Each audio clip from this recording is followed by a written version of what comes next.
إله إلا الله وأشهد أن محمدا رسول الله وأشهد أن عيسى عبد الله ورسوله.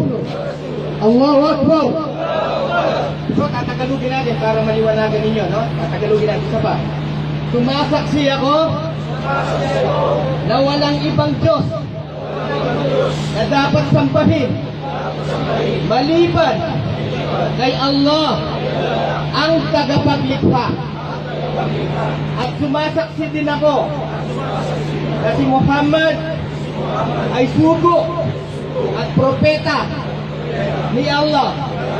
At sumasaksi din ako, naniniwala na si Jesus ay sugo, propeta ni Allah.